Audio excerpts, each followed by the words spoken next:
Salut à toi et bienvenue sur le podcast Boost ton gîte. Je suis Yann Jarno et je suis freelance dans le marketing et la communication, spécialisé dans les gîtes et les chambres d'hôtes.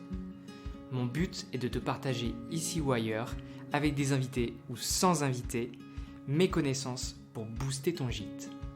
Si je te demande quel est le point commun sur Instagram entre une story, un réel et un direct?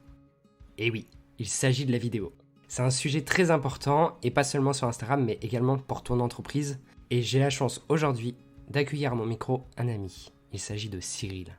Cyril est un freelance au grand cœur qui a décidé de changer le monde à travers l'objectif de sa caméra. Si je devais résumer son approche en 3 mots, expérience, bonne humeur et pédagogie. Lui et moi faisons partie d'une même communauté de freelance. Tu le sais comme moi, être bien entouré, faire partie d'un réseau peut te mener à faire de chouettes rencontres. Et c'est le cas avec Cyril.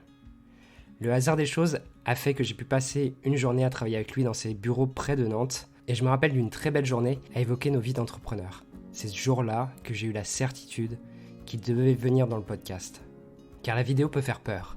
C'est un support qui est technique, où il n'y a pas de filtre entre toi et les spectateurs, c'est à la fois flippant mais hyper positif. Pourquoi ? Car il n'y a pas de barrière et de faux semblants. On peut te voir comme tu es. Et quoi de mieux que tisser ce genre de lien avec tes abonnés et tes clients ? Et quoi de pire pour être encore plus stressé ? On va donc explorer les étapes pour réussir tes vidéos, comment savoir si ça peut être un plus, comment prendre confiance, comment tourner tes vidéos, comment les construire, comment les monter, et tellement d'autres sujets qui sont sans doute déjà dans ta tête. Je te diviserai l'épisode en plusieurs posts sur l'Instagram du podcast pour que tu puisses avoir plein de petits mémos. L'épisode est un peu long, ça te facilitera sans doute la tâche pour ta prise de notes. Je te propose de découvrir le monde passionnant de la vidéo avec les conseils de qualité de Cyril pour prendre confiance et te lancer comme il faut dans cet univers qui peut t'apporter, j'en suis sûr, beaucoup. Pour commencer, je vais laisser Cyril se présenter. Salut Cyril. Bah écoute, salut Yann déjà dans un premier temps et salut à tous les auditeurs de Boost ton gîte. Je suis très content d'être là, je suis vraiment très honoré que tu m'aies choisi pour faire partie de la liste des invités pour cette saison 2. Donc petite présentation très rapide, donc comme tu le disais, moi c'est Cyril. Je vis à Rezé, juste au sud de Nantes, pour les précisions de géolocalisation. Et effectivement, je suis alors pro de la vidéo, je ne sais pas, mais effectivement, moi, mon secteur d'activité, c'est la vidéo, puisque j'ai une agence de production de contenu vidéo qui s'appelle l'agence Racine. Alors, je fais une petite précision, une petite parenthèse par rapport à l'orthographe de mon agence, c'est R-A-S-I-N. Et en fait, c'est pas une faute de français, c'est juste que c'est écrit en créole haïtien. Donc c'est d'un côté un petit clin d'œil à mes origines haïtiennes, puisque je suis d'origine haïtienne. Et c'est aussi surtout l'illustration, dans un deuxième temps, de l'idée que je me fais du développement de n'importe quel projet, à savoir sans racines bien ancrées, sans fondation solide, c'est difficile de développer quelque chose sur le long terme. Donc voilà, je referme la parenthèse sur le nom de mon agence. Donc la mission de mon agence, elle est très simple en fait, c'est d'être aux côtés d'entrepreneurs qui sont profondément humains, ça c'est quelque chose qui est très très important pour moi, qui sont passionnés et engagés dans des projets dont ils sont convaincus, qui sont fédérateurs, qui en tout cas permettent d'une manière ou d'une autre de faire du bien aux autres. J'aide ces personnes-là à avoir plus d'impact dans leur communication grâce à la vidéo, tout simplement. Et in fine, si on doit même aller plus loin dans l'objectif que je me suis fixé avec cette agence, c'est vraiment de faire en sorte que ces personnes-là deviennent des références dans leur secteur. Et ça, je suis convaincu que la vidéo, alors on aura l'occasion d'en parler dans cet épisode, mais je suis convaincu que ouais, la vidéo, c'est aujourd'hui l'un des outils les plus puissants pour justement faire en sorte de devenir une référence dans ce secteur. Donc voilà ce que je fais tous les jours, Yann, avec mon agence. Création de contenu vidéo pour les personnes qui ont envie d'avoir plus d'ampleur avec leur projet. Et ben, en tout cas, tes engagements, ils sont super et on en avait discuté quand j'étais venu te voir à Rosé, du coup, à Nantes. Et je dis Nantes parce que comme ça, c'est plus simple pour moi parce que Oui, je suis pas du effectivement. tout de la région et je suis perdu là-bas. Donc c'est pas pour toi, c'est juste pour moi.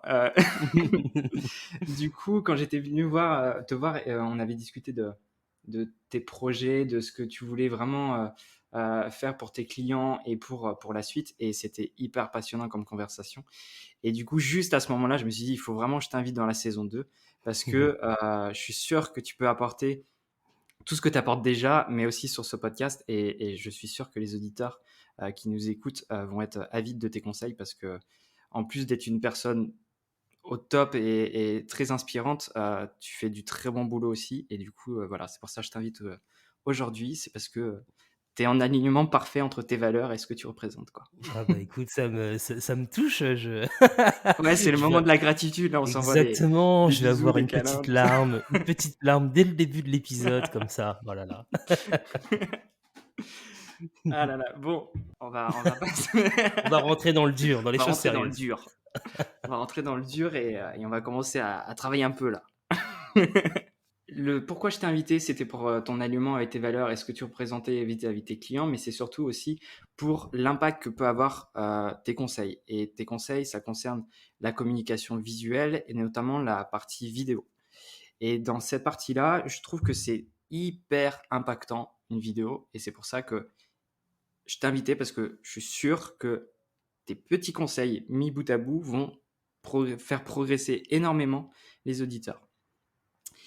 Alors, pour faire simple, aujourd'hui, la plupart des auditeurs qui sont sur ce podcast, c'est des gîtes, Mhm. normalement.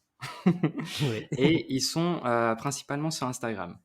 Mm. Et sur Instagram, et bah, coup de chance pour toi, il y a de la vidéo. Beaucoup, de plus en plus. De plus en plus. Et je crois que tu t'avais partagé quelque chose là-dessus. C'est en Mm. train de vraiment de devenir un axe d'évolution pour ce réseau social. Exactement, ouais. C'est vrai j'avais fait effectivement une vidéo là-dessus, suite à la déclaration d'Adam Mosseri, qui est le patron d'Instagram, qui, alors j'ai plus la date exacte, mais je crois, il me semble que c'était au mois de juin Ouais, dernier, choses comme ça. où il expliquait en fait le repositionnement d'Instagram, où il expliquait justement que ça n'allait plus être uniquement qu'une application de partage de photos, mais que la vidéo allait avoir une place prépondérante dans la plateforme. Donc c'est déjà une tendance qu'on observe depuis un moment, hein, que ce soit Instagram, mais également d'autres plateformes, mais particulièrement Instagram. Et on le voit bien, que ce soit sur les fils d'actualité, dans les stories, avec les Reels, Mhm. avec les IGTV. Finalement, la vidéo, Ouais, elle est partout, quoi. elle est partout. Et ça vient aujourd'hui en complément de la photo, mais c'est fort possible que ça vienne être un des points majeurs de l'application par le futur. Tout à fait, tout à Si ça fait. l'est Et pas déjà d'ailleurs.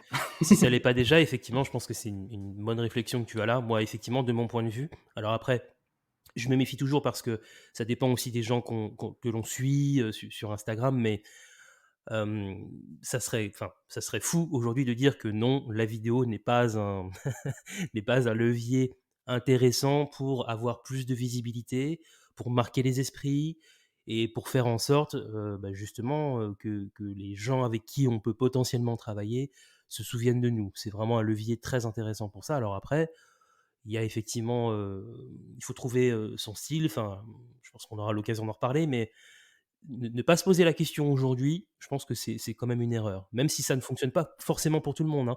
Je tiens à rassurer tout le monde parmi tes auditeurs. Mais se poser la question, pour moi, c'est incontournable aujourd'hui. Une fois qu'on se pose la question, c'est quoi la prochaine étape? Bah, la prochaine étape, une fois qu'on s'est posé la question, qu'on a fait une réflexion avec soi-même ou avec son équipe si on travaille en équipe, est-ce que c'est le moment, en gros, hein, de mettre la vidéo au cœur de notre stratégie de communication, en particulier sur Instagram? Je pense que ce qui est intéressant, c'est de regarder un petit peu ce qui se fait déjà pour essayer d'avoir un espèce de panel en termes de format. Donc quand je parle de format, c'est est-ce que ce sont des formats plutôt courts, plutôt longs, où on voit une personne qui est en train de parler, ou ce sont juste des images d'illustration. Enfin, je pense que c'est important pour, non pas pour copier ce qui existe déjà, mais pour se dire, ça j'aime bien, Hmm. ça j'aime pas. C'est un peu une prise de température en fait. Ouais, exactement. Ça permet comme tu le dis si bien, d'avoir une prise de température pour se dire, ça serait peut-être pas mal adapté à mon gîte d'avoir tel type de vidéo sur notre compte Instagram. Après, la deuxième chose qui est très très importante, et ça vaut également pour d'autres leviers que la vidéo, c'est de bien penser aux gens à qui vous vous adressez. Ça, on a parfois tendance à oublier cette notion-là, mais en réalité, la vidéo, pour qu'elle soit réellement à votre service, faut surtout qu'elle soit au service des gens que vous visez. Ça, c'est la base. Et posez-vous la question déjà de savoir si les personnes qui font partie de votre audience, donc alors que ce soit des gens qui ne sont pas encore venus séjourner chez vous, ou même des gens qui sont déjà venus séjourner chez vous, est-ce qu'ils ont dans leurs habitudes de consommation justement l'habitude de consommer de la vidéo ou pas? Ça, c'est une question qui est intéressante à se poser parce que pour un peu, ce que vous leur proposez déjà avec d'autres types de contenus, c'est suffisant. Et en faisant une petite enquête assez rapide, en leur posant la question, hein, là on est vraiment dans l'interaction, peut-être qu'au final, vous allez vous rendre compte que bah, non, votre audience n'attend pas plus que ça de la vidéo. Donc voilà, ça c'est hyper important de se poser cette question-là. Et puis si il s'avère que ces personnes-là ont envie, en tout cas, de voir des vidéos produites sur votre compte Instagram, bah, demandez-leur aussi ce qu'ils aimeraient bien voir. Ça, c'est intéressant pour se dire, tiens, qu'est-ce qu'on a envie de faire en termes de création de contenu vidéo. Donc après avoir été regarder ce qui se passe, alors potentiellement aussi dans votre écosystème, hein, peut-être alors chez d'autres, enfin chez des concurrents, enfin essayer de prendre un peu la tendance. Bah, la deuxième étape, c'est effectivement voilà d'aller voir, d'aller poser la question à votre public pour savoir ce qu'ils aimeraient bien voir en termes de création de contenu vidéo, pour bah, justement commencer à produire des vidéos qui vont dans ce sens-là et qui normalement vont avoir de l'impact puisque vous répondez vraiment à une demande. Et puis la troisième chose, très très rapidement, c'est aussi de vous poser la question sur votre niveau technique. Ça c'est tout bête, mais est-ce que vous êtes plutôt à l'aise ou pas avec la vidéo? Là aussi, ça va vous donner des indications pour savoir si on est sur des vidéos plutôt légères, déjà en story. Peut-être que ça va être ça, hein, la première étape pour vous, de faire des stories, voilà, de faire des stories vidéo où on découvre votre environnement, enfin voilà, où vous nous faites découvrir un petit peu votre façon de travailler et votre univers. C'est déjà de la production de contenu vidéo. Ou si vous êtes à l'aise, bah, peut-être que ce sera des vidéos qui seront un peu plus construites. Mais pour ça, bah, effectivement, il faut avoir une appétence pour des questions techniques, bien que d'année en année, la technique, c'est de moins en moins un problème, mais ça dépend d'où est-ce que l'on part. Donc voilà pour répondre à ta question, Yann. Carrément. Voilà, c'est une très belle réponse. En tout cas, il y a pas mal de détails qui sont super importants dans ce que tu as dit. Il y a déjà savoir ce que nous, on est à l'aise de faire. Il y a Hmm. savoir ce qu'on peut faire en général, et pour ça, il faut aller voir ce qui se passe autour de nous. Hmm. Et il y a aussi la partie par quoi je peux commencer Ouais. pour débuter et me lancer et prendre confiance. Parce que comme l'objectif de ce podcast, c'est de passer le message que ça sert à rien de cravacher comme un malade et de se mettre sur tous les fronts et de brûler les étapes. Et du coup, la communication qui marche, c'est celle qui démute par un premier pas et qui va Hmm. progressivement vers quelque chose de plus poussé. Le but, c'est de commencer et d'être à l'aise avec ça et de prendre du plaisir dans votre communication. Et comme le dit Cyril, en fait, juste en commençant par la story, ça peut vous faire déjà un rodage pour avoir des petits réflexes de cadrage. Mais ça, il nous le dira plus tard. Cette fois-ci, c'est moi qui spoil. Mais globalement, c'est ça, c'est comment faire le premier pas. Et il a un premier pas que vous aimez surtout. Et après, Hmm. comment monter progressivement en puissance. Et puis, je rajouterais une toute petite chose, effectivement, je trouve que c'est important que tu parles de cette notion de confiance et de plaisir aussi, surtout. Il faut Mhm. surtout pas vous mettre à la vidéo parce que c'est tendance. Si vraiment vous sentez pas le truc, eh ben c'est pas grave en fait. Carrément. C'est pas grave parce que il y a rien de pire que de suivre la tendance et de se sentir obligé si au final c'est pas votre truc. Donc voilà, si on peut détendre tout le monde là-dessus, on le disait, hein, la vidéo est effectivement aujourd'hui un outil très puissant. Maintenant, c'est pas une fin en soi, quoi. Donc s'il n'y a pas voilà, cette base de confiance et de plaisir, je pense que ça sert à rien parce qu'en fait, ça va se voir dans votre façon de faire des vidéos que c'est pas quelque chose de très naturel et du coup, ça risque de vous porter préjudice et ça serait dommage, quoi. Donc, Exactement. plaisir. Plaisir, confiance Ouais, et pas se brûler les étapes, quoi. Pour pas se brûler les exactement. ailes, enfin, faut rien brûler, quoi. Hmm. Ok, donc ça, c'est la première réflexion en se disant par où je commence. Est-ce que je commence par les stories? Est-ce que je commence par je sais pas quoi, par du direct? Bon, direct, c'est un peu chaud, hein, Ouais. faut oser. Mais partons du principe qu'aujourd'hui, je veux commencer à faire de la story. Est-ce que déjà, tu as des conseils vis-à-vis de ça, Hmm. vis-à-vis de, je sais pas, des thématiques que tu peux prendre en story ou des réflexes que tu peux avoir? Ouais, moi je trouve que la story, aujourd'hui, c'est clairement je trouve, enfin, l'un de mes formats préférés. Alors que ce soit pour moi, hein, pour ma propre communication, mais également quand mes clients, je leur conseille vraiment d'utiliser ce canal là pour son côté.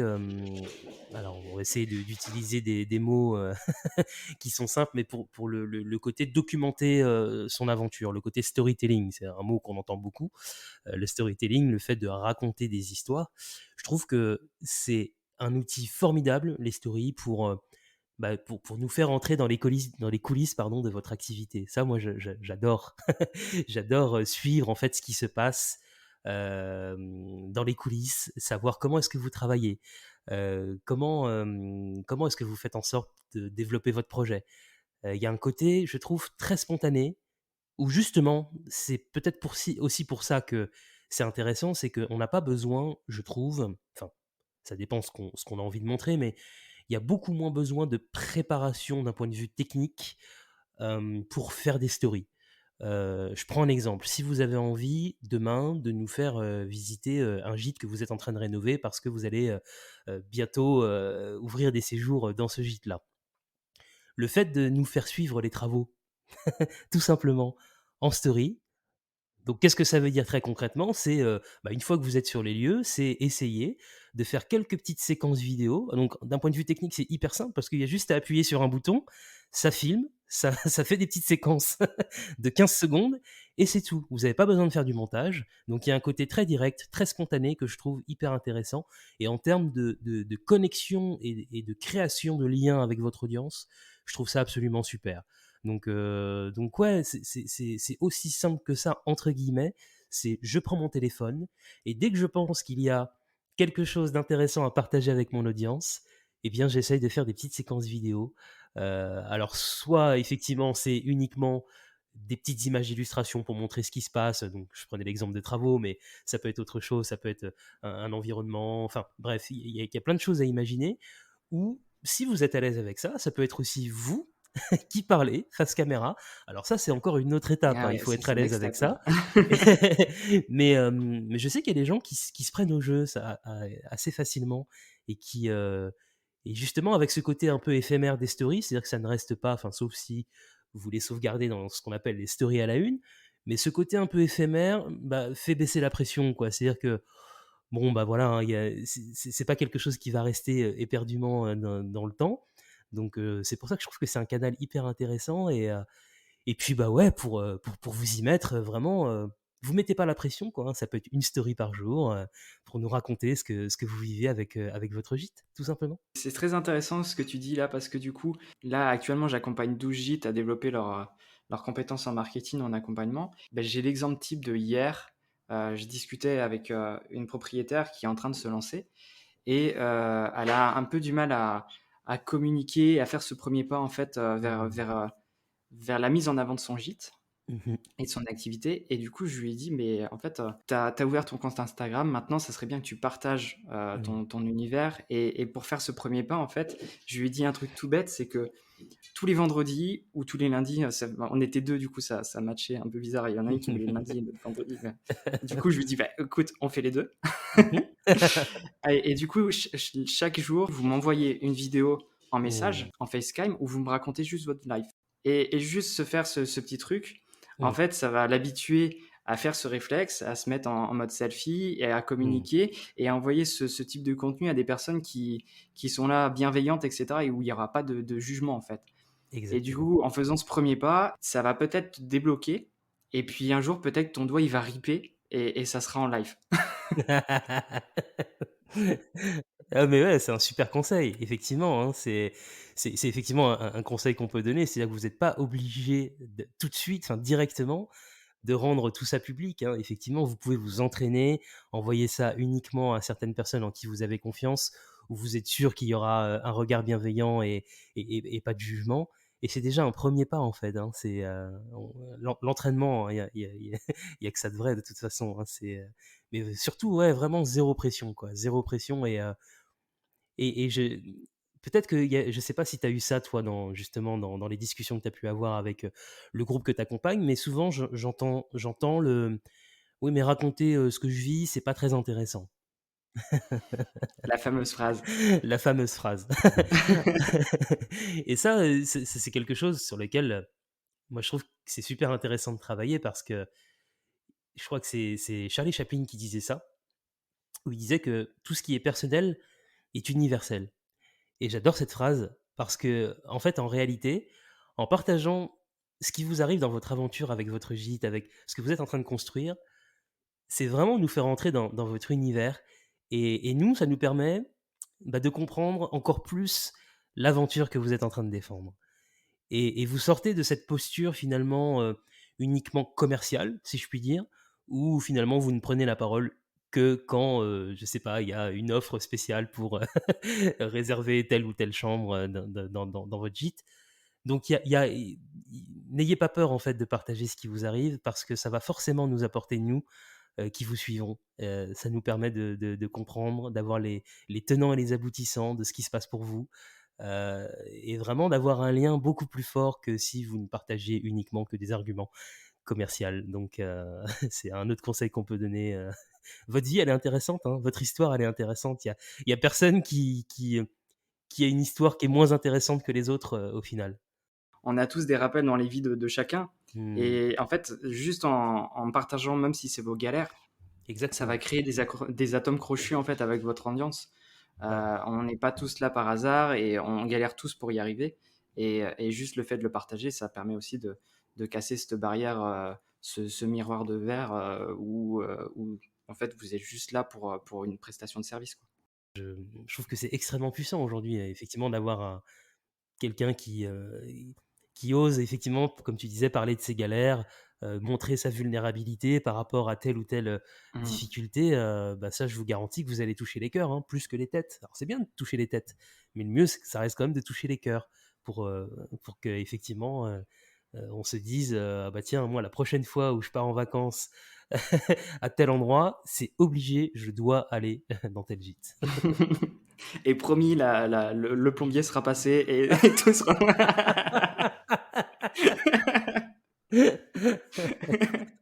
Donc, quand vous partagez des galères, mettez des deadlines. Comme ça, au moins, on n'est plus. Exactement.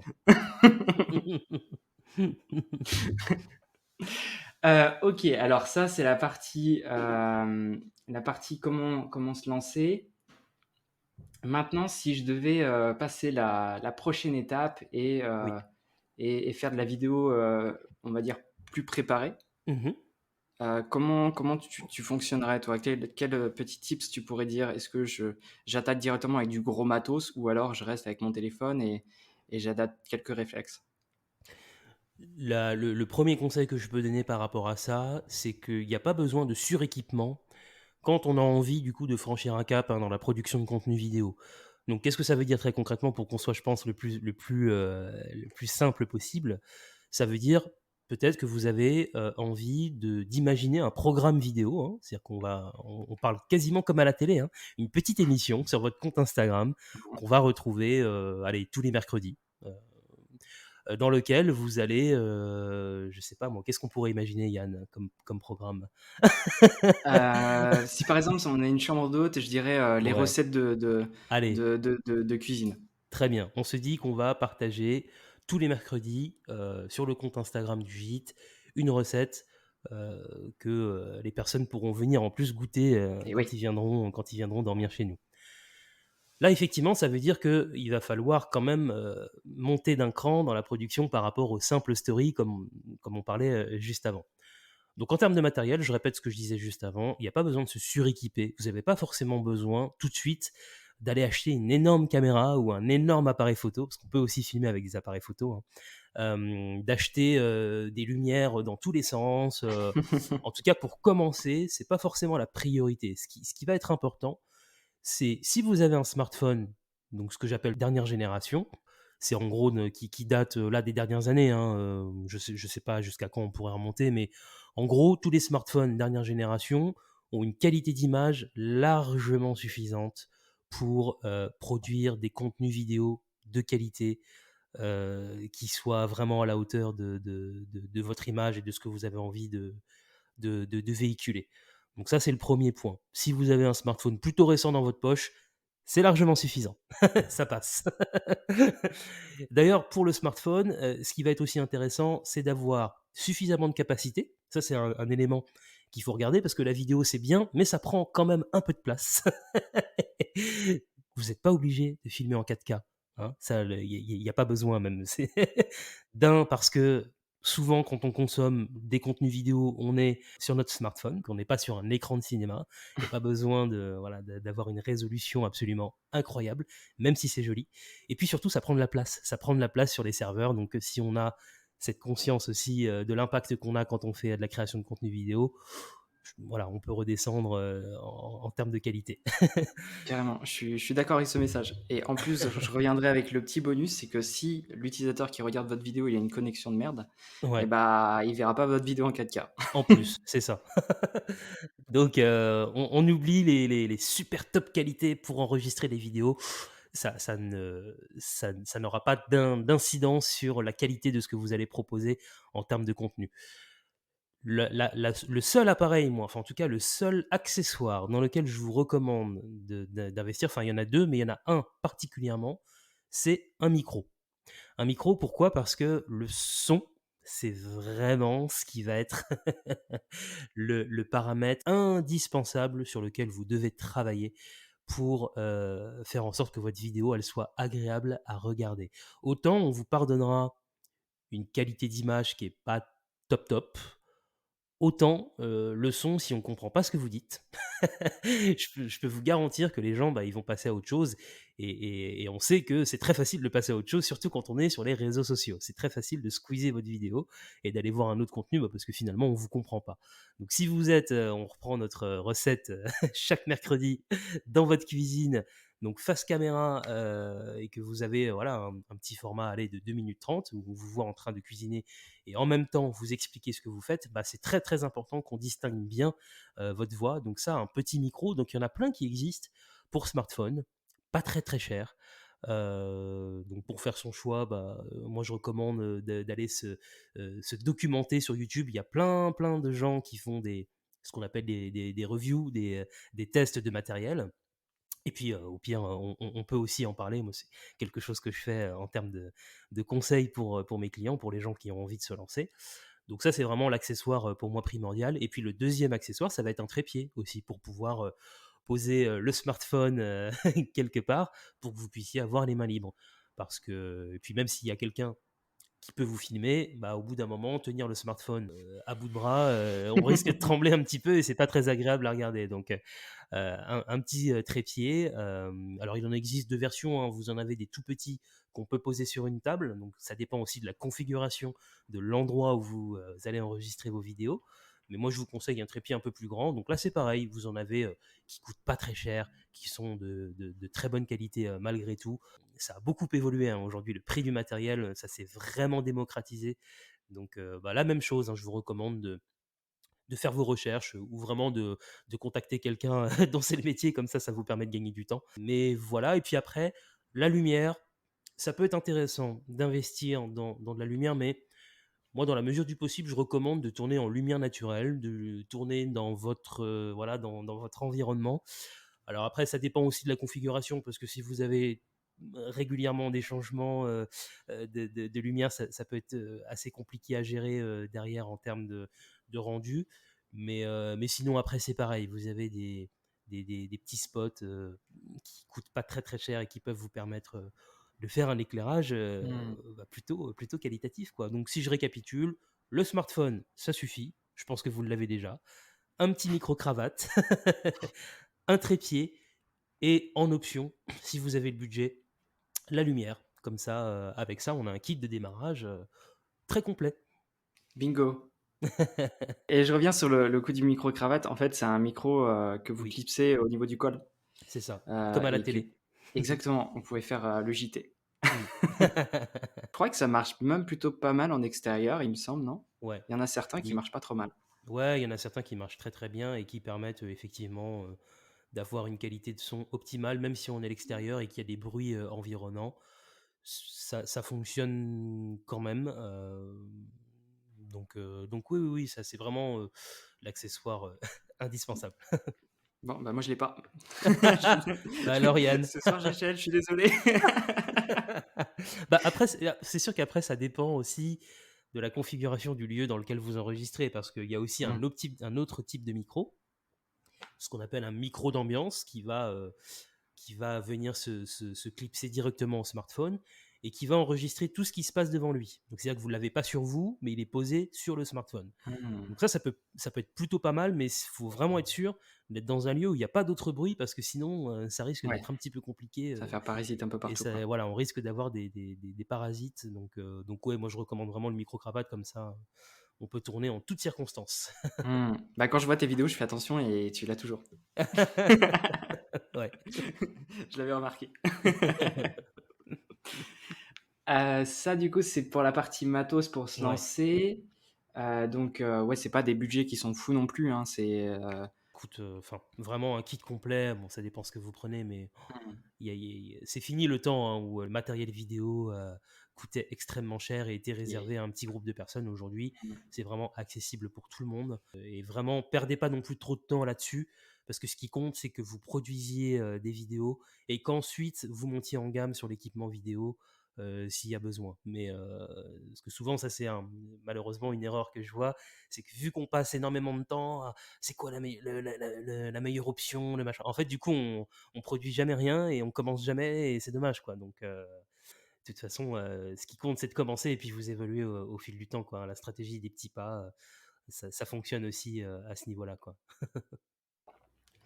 OK, alors, du coup, maintenant qu'on a le matos, Mm.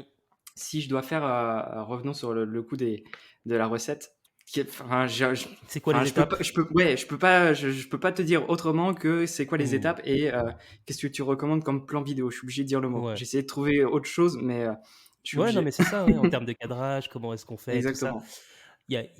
Alors, ce qu'il faut retenir, c'est que dans n'importe quelle création de contenu vidéo, donc un peu produite, hein, on parle plus des stories qui sont pour le coup très spontanées et qui nécessitent beaucoup moins de préparation. Dans tous les process, on a trois phases.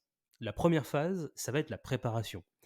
La préparation, c'est quoi? C'est de se dire, une fois qu'on a acté et qu'on va tous les mercredis faire une recette, enfin filmer une recette pour pouvoir la diffuser le mercredi d'après sur notre compte Instagram, c'est de se dire, bon, bah, c'est bien beau, on a l'idée, mais concrètement, comment est-ce qu'on fait? Donc la préparation, ça va être de se poser la question, qu'est-ce qu'on raconte et comment on va le montrer? Donc ça, c'est ce que j'appelle le script. Truc tout bête, hein. Si on prend l'exemple, une petite digression, mais si on prend l'exemple de n'importe quel réalisateur au cinéma, il n'arrive pas comme ça sur le plateau avec les acteurs en disant tournez. C'est bon, j'ai l'idée, allez, c'est parti, silence plateau, on tourne. Il y a bien évidemment une première phase où il va écrire son scénario, l'envoyer aux acteurs pour savoir si ça leur plaît, faire un storyboard, donc c'est à ce moment-là qu'on va imaginer les plans par rapport au scénario. Et bien vous, en fait, en termes de création de contenu vidéo, et ça pour n'importe quelle vidéo un petit peu produite, il faut vraiment passer par cette étape-là. C'est ce qu'on appelle le script. Moi, en général, le script, je l'organise avec un tableau. C'est vraiment très simple. J'ai une première colonne à gauche qui correspond au contenu, c'est-à-dire au message. Qu'est-ce que j'ai envie de raconter? Donc là, il va falloir vous mettre dans la peau alors, comme d'un présentateur, hein, une présentatrice, en fait. C'est vraiment d'imaginer, étape par étape, ma vidéo, comment est-ce que je vais la commencer? Qu'est-ce que je vais dire quand je vais appuyer sur le bouton REC? En général, la première séquence d'une vidéo, donc ce que j'appelle une séquence, c'est vraiment comment est-ce que je pourrais dire ça de manière extrêmement simple, c'est un ensemble d'actions dans un seul même lieu, quoi, tout simplement. Yes. C'est une séquence égale une idée, quoi, voilà. Mmh. Donc en général, la première séquence, bah, c'est l'introduction. C'est donc là, posez-vous la question de bon, bah, une fois que j'ai posé mon matériel, que j'ai mon, mon cadre et tout ça, qu'est-ce que je vais dire pour accueillir les gens sur ma vidéo? Donc là, c'est à vous de faire preuve d'imagination. Et d'ailleurs, moi, le conseil que je peux vous donner, c'est de ne pas avoir une écriture trop littéraire, mais plutôt de parler. C'est-à-dire, faites-vous comme une simulation, comme si vous faisiez finalement l'enregistrement, même si ça ne tourne pas à ce moment-là, mais vous êtes devant votre ordinateur, devant votre document, devant votre tableau, et de vous dire, bon ben voilà, qu'est-ce que je dirais là très concrètement pour accueillir les gens dans ma vidéo? Et de faire ça tout au long finalement des séquences sur votre vidéo. Et ce travail-là, il est vraiment hyper intéressant parce que vous allez avoir, donc une fois que vous avez ce travail-là sur la colonne de gauche, je répète, hein, le contenu de votre vidéo, ce que vous allez raconter, c'est à ce moment-là, quand vous aurez terminé ce travail-là, que vous allez pouvoir ensuite, dans une colonne de droite, vous poser la question de comment est-ce que je cadre mon introduction, comment est-ce que je cadre la présentation des ingrédients, comment est-ce que je cadre la préparation, enfin voilà, comment est-ce que finalement j'illustre tout ce que j'ai imaginé en termes de message. Donc voilà, ça c'est vraiment le premier travail à faire, de façon à arriver à un script complet qui va vous servir finalement de feuille de route, hein, de feuille de route au moment du tournage et même au moment du montage. Donc en termes de plan, parce que je crois que tu m'as posé la question voilà, sur le plan, ce qu'il faut retenir pour faire vraiment très simple, donc, donc on se remet vraiment dans la configuration où on est devant notre tableau qui va nous servir de script. Donc une fois que j'ai tout mon contenu que j'ai envie de partager à l'oral, les plans, retenez en gros qu'il y a 3 valeurs de plan. Donc on rentre dans des détails un petit peu techniques, mais il y a pas vraiment d'autres noms pour parler de ça. Mais en gros, on a 3 valeurs de plan. Vous avez dans un premier temps ce qu'on appelle le plan large. Mais en fait, je suis sûr que c'est des plans que vous connaissez déjà parce que je suis sûr que vous regardez des séries, des films, enfin bref, des reportages, et en fait, vous connaissez ces plans-là sans savoir que ça s'appelle comme ça. Mais on a dans un premier temps ce qu'on appelle un plan large. Un plan large, il va être intéressant pour contextualiser une situation. Donc peut-être que ça peut être intéressant justement dans votre séquence d'introduction où vous allez annoncer à votre audience que bah voilà, on se retrouve pour une nouvelle recette voilà qu'on vous propose sur notre compte Instagram. Bah, je pense que c'est intéressant de vous voir dans un plan large où on voit que vous êtes dans votre cuisine. Vous voyez, Ça se tient. ça se tient, ça paraît plutôt logique. Ça paraît plutôt logique. Donc ça, c'est le premier type de plan qui est intéressant à exploiter, surtout quand on a envie de contextualiser une situation. Ensuite, vous avez une deuxième valeur de plan, qui va être un plan, ce qu'on pourrait appeler un plan moyen, donc qui est un peu plus rapproché que le plan large. Donc là, ça va être intéressant pour focaliser l'attention sur quelque chose en particulier, mais toujours quand même en gardant cette notion de contexte. Voilà, c'est-à-dire que ça va être intéressant, par exemple, pour donner du rythme à votre montage. Enfin, du rythme à votre tournage et à votre montage. Donc par exemple, si je reprends la séquence d'introduction où vous souhaitez la bienvenue à votre audience, bah, peut-être que ça peut être intéressant d'alterner justement entre ces deux valeurs de plan. Plan large, plan moyen. Et vous alternez comme ça entre les deux. Donc selon la phrase que vous êtes en train de raconter, ça peut être intéressant de jouer sur cette alternance entre ces deux plans. Et la troisième valeur de plan qui va être intéressante à exploiter, c'est ce qu'on appelle le plan rapproché ou le gros plan. Donc là, pour le coup, c'est vraiment que vous avez envie d'attirer l'attention sur quelque chose de très très très très très très précis, sur un détail. Et si on reprend, bah voilà, hein, vu qu'on est sur le tournage d'une recette, bah quand vous allez manipuler les aliments, par exemple, bah là ça peut être intéressant. Voilà, toute la découpe, les mélanger, enfin tout ce qui va être, voilà, pour le coup, très visuel, ce qui relève du détail, tout ce qui relève d'actions spécifiques en particulier, bah là ça peut être intéressant de filmer en gros plan. Donc, pour résumer, ça va être l'alternance de ces 3 valeurs de plan. Alors, sachant qu'il en existe beaucoup plus, hein, mais ça va être l'alternance de tous ces plans-là, de toutes ces valeurs de plan, qui vont vous permettre de raconter l'histoire de cette recette et bah, d'arriver à un résultat hyper agréable à regarder, dynamique, et puis au rendu professionnel. Hein. C'est aussi ça, hein, l'objectif. Hein, c'est qu'on sente que justement vous avez réfléchi et que c'est pas juste un plan fixe, le plan large du début jusqu'à la fin de la vidéo. Et même si ça peut fonctionner, hein, mais du coup, voilà, il y a un côté un peu bon, j'ai juste posé la Un peu lassant, caméra et ouais. puis c'est tout, quoi. Mm. Donc Mais juste avant, tu disais dynamique, etc. Et en fait, ouais, comme tu dis, en fait, le fait de changer de plan, ça ouais, crée du rythme c'est à ça. travers la vidéo et puis ça marche, quoi. Niveau visuellement, enfin, niveau Mmh. visuel, c'est carrément plus efficace. Ouais, tout à fait, tout à fait. Donc, bon, après, il y a plein de conseils qu'on peut donner. En termes de cadrage, il faut toujours faire attention à ce qui se passe derrière vous. Ça, c'est très, Mm. très important, à l'arrière-plan.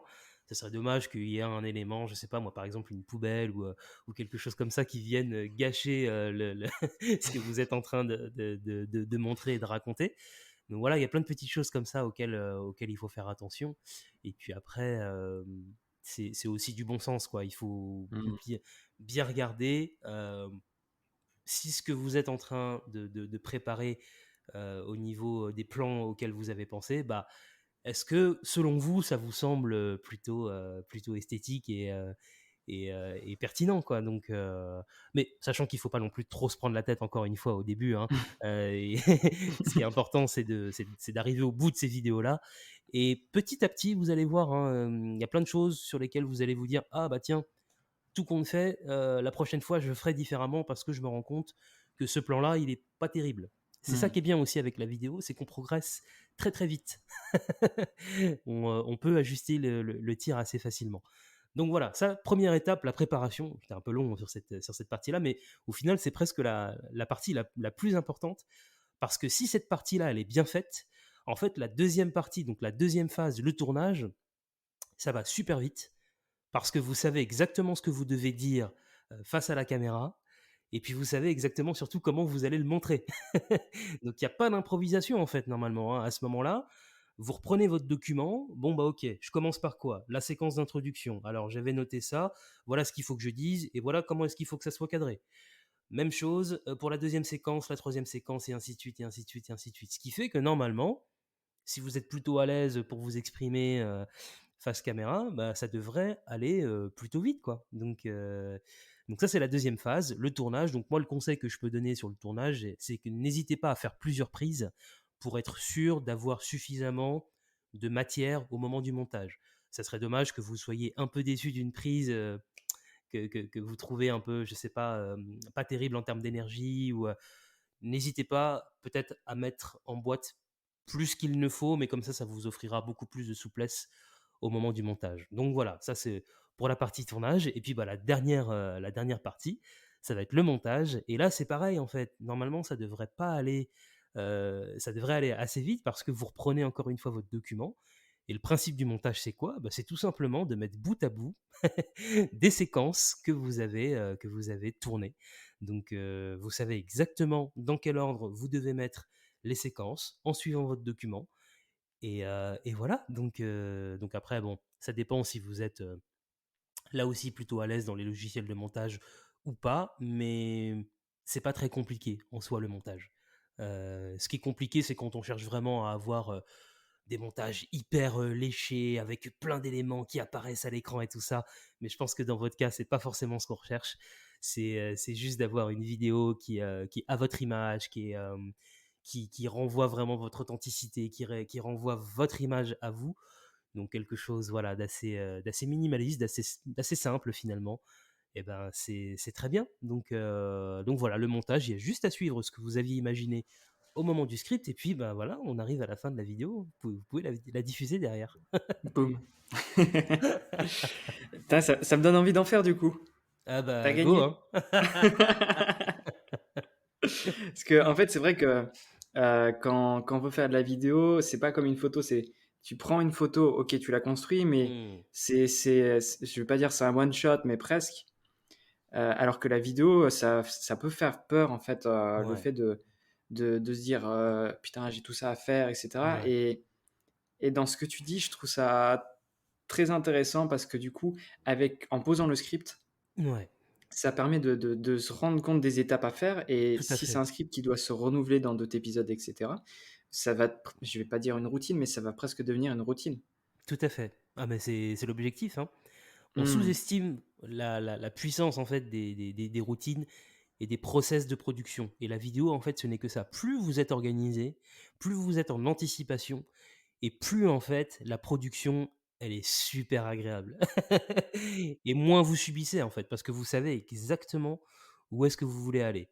Et ce qui va être le plus compliqué, ça va être les premières vidéos en fait, parce que vu qu'on part d'une feuille blanche, il faut arriver à trouver son ton. Alors en plus au début, il faut supporter en tout cas, être à l'aise avec son image, c'est pas forcément quelque chose sur lequel on est habitué.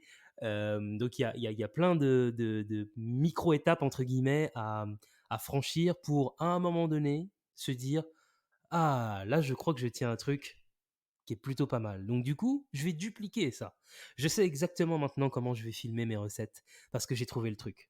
En termes d'écriture, parce que l'écriture aussi, c'est quelque chose qui évolue. Hein. Une vidéo finalement bien réalisée, c'est une vidéo bien écrite. Hein. Tout part de l'écriture.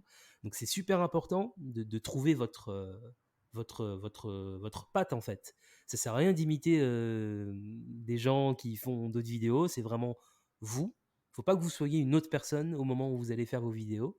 Et, et ouais, plus vous allez avoir cette capacité à être organisé, et plus ça va rouler et ça va être hyper fluide. Donc moi, ce que je vous recommande d'ailleurs, c'est de vous faire des blocs de temps et de rassembler les tâches finalement. Quand vous êtes dans une bonne énergie pour faire des scripts, peut-être essayer d'en faire plusieurs. Parce que vous avez le truc, aujourd'hui ça va, allez, je me dis toute la matinée, je vais faire tous mes scripts pour les vidéos du mois prochain. Comme ça, une fois que c'est fait, bah, vous n'avez pas besoin de revenir dessus et c'est cool quoi. Pareil pour le tournage. Une fois que bah, voilà, le matériel il est installé, que la cuisine elle est, elle est bien rangée, que, voilà, que le décor entre guillemets il est posé, ouais. est posé, bah, ça serait dommage de le poser que pour une seule vidéo. Peut-être ça serait intéressant d'en enchaîner plusieurs. Et puis pareil pour le montage finalement. Plutôt que d'ouvrir le logiciel de montage pour une seule recette, bah, peut-être essayer de l'ouvrir pour 3 ou 4 recettes. On est en train de faire un épisode sur la productivité, c'est parfait aussi. Ouais, non, mais c'est ça, hein, c'est clairement un enjeu fondamental, la productivité Ouais. dans la vidéo, parce que c'est ce qui rend, encore une fois, l'exercice appréciable et fun. Sinon, s'il n'y a pas toute cette préparation-là, en fait, c'est une galère pas possible. C'est une galère pas possible parce qu'en fait, au moment du tournage, tu sais pas ce que tu dois raconter. Tu sais, il y a toujours ce truc de oh, bah, je verrai bien au moment du tournage, tu vois. J'aurai l'inspiration. Sauf qu'en fait, tu l'as pas, l'inspiration. Donc, tu fais les prises 10 000 fois, tu commences à fatiguer, parce qu'en plus, ça commence à t'énerver. Donc, ça se voit à l'image. Bref, c'est vraiment pas c'est pas bon. N'enregistrez pas, ouais, n'enregistrez pas si vous avez si vous n'avez pas préparé, parce qu'en plus, même au niveau du montage derrière, du coup, vous avez plein d'images sur votre ordinateur. Donc, vous retrouvez c'est quoi la bonne prise. Ah, mais pourquoi là, j'ai pas la même énergie que là. Enfin, c'est vraiment C'est une galère. c'est une galère sans nom. Et c'est là, du coup, que la vidéo, ça renvoie un truc très très négatif. Donc c'est pas la vidéo en tant que telle, mais c'est le manque d'organisation et le manque de process finalement dans la création de contenu vidéo quoi. Et ben voilà, il va falloir que je pose des scripts. Alors après, dans les scripts, il y a plusieurs écoles. Hein. Vous n'êtes pas obligé de tout rédiger. C'est-à-dire dans la colonne de gauche, séquence par séquence, il y a deux écoles. Il y a des gens qui aiment bien vraiment mettre mot à mot ce qu'ils vont dire pendant leur vidéo. Mais il y a des gens qui sont plus à l'aise en posant simplement des mots-clés. Par exemple, dans votre introduction, c'est quoi les mots-clés qui vont vous permettre de conduire la raconter, vidéo, ouais. voilà, de conduire la vidéo. Ça peut être ça aussi. Hein. Là, il faut vraiment trouver la méthode dans laquelle vous êtes le plus à l'aise. Donc au début, moi, je trouve que c'est bien de tout écrire. Mais après, pendant le tournage, on peut s'en détacher un petit peu parce que parfois, ce qu'on a imaginé à l'écrit, à l'oral, Ouais, c'est compliqué aussi, ouais. c'est pas terrible. Ce qui compte, c'est vraiment de savoir où est-ce que vous allez, séquence par séquence. C'est vraiment ça le plus important. Nice. Ouais, voilà, on va tous faire nos devoirs et on va poser nos petits plans, tout ça. Ouais.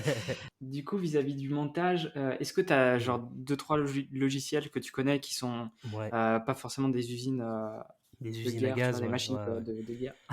Ouais, c'est vrai que ça, c'est une vraie question, ça, le logiciel de montage. Alors, ce qui est bien, c'est qu'aujourd'hui, il y en a de plus en plus, mais du coup, ça rend le choix encore plus compliqué pour des personnes qui ne s'y connaissent pas. Ça peut être un peu effrayant. Alors, je sais que pour les utilisateurs de Mac, désolé, hein, je vais beaucoup m'adresser à eux, parce que c'est l'écosystème que je connais. Bah ouais. Le logiciel iMovie, qui est présent d'ores et déjà, en Oui. fait, d'office. Ah, il fait du bon taf, ouais. Ouais, il fait du bon taf, très franchement. Assez simple à prendre en main, Je suis d'accord. assez intuitif. Enfin, en tout cas, pour enchaîner des séquences les unes après les autres, ça sera Ouais. largement suffisant. Après, la limite, ça va être si vous avez envie de rajouter des éléments, peut-être des petites animations de texte, ici ou là, pour souligner tel ou tel message. Enfin, plus vous allez avoir envie de rajouter ce qu'on appelle de la post-production, c'est-à-dire plein d'éléments qui vont arriver au moment du montage et qui ne sont pas faits au moment du tournage, ce qu'on appelle l'habillage graphique un peu animé et tout ça, c'est là où peut-être qu'iMovie et en général, tous les logiciels gratuits, ils vont avoir leurs limites. C'est-à-dire que tous les logiciels gratuits, peu importe qu'ils sont, donc il y a Filmora, je crois, qui revient souvent dans les logiciels.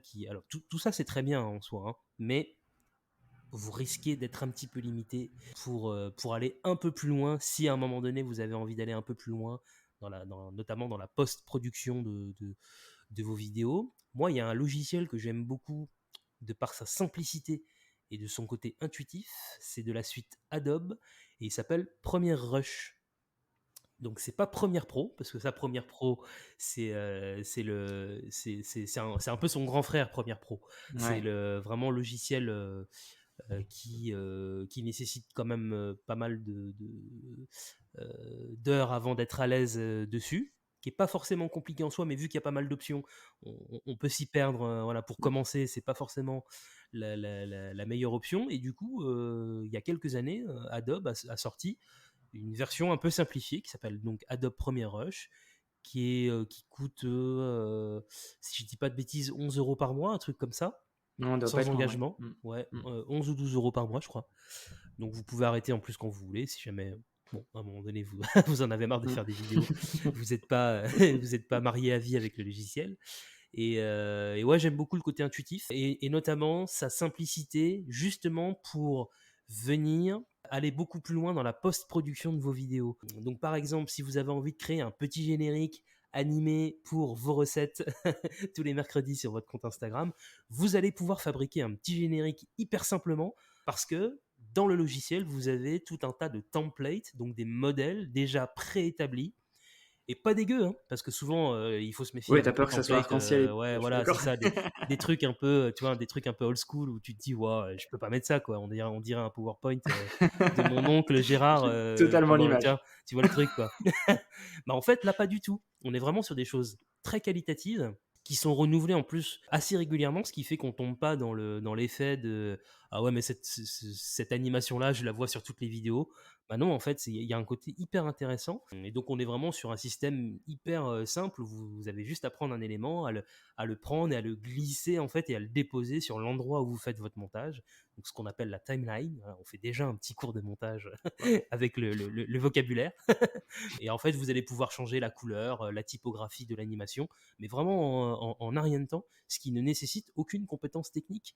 Alors que normalement, si on demande la même chose, donc un petit générique, du texte qui s'anime, voilà, enfin plein de petits éléments graphiques comme ça qui viennent donner un côté vraiment dynamique à votre vidéo.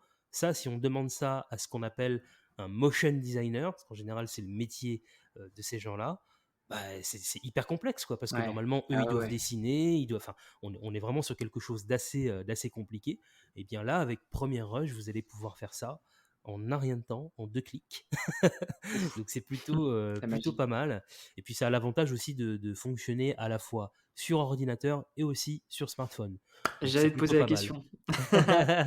Donc ouais, il y a une application en fait du coup. Exactement. Ce qui fait que vous pouvez commencer un projet à un endroit et le terminer à un autre. Donc ça, c'est plutôt pas mal. Sachant que moi, quand même, je recommande, quand on débute le montage, d'être plutôt sur un ordinateur. Ouais, l'écran est plus grand. plus à l'aise, ouais. En termes d'ergonomie, c'est quand même un peu mieux d'avoir une souris et un clavier, plutôt que le smartphone où, en général, les écrans sont petits. C'est pas facile d'un point de vue dextérité d'ajuster.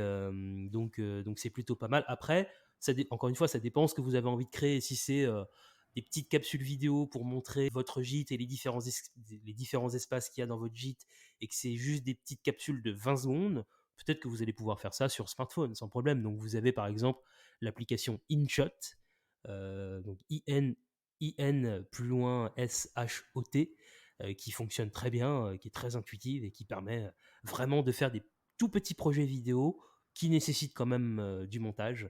Et donc voilà, après il y en a plein, des logiciels qui existent, mais ouais, moi si je devais vraiment en retenir, faire une toute petite liste, donc iMovie, si vous êtes sur Mac, c'est très bien pour commencer. Je crois qu'il y a l'équivalent sur Windows de toute façon, c'est Windows Movie Maker, non? Ou ça a peut-être un autre nom? Je sais pas s'il a été maintenu.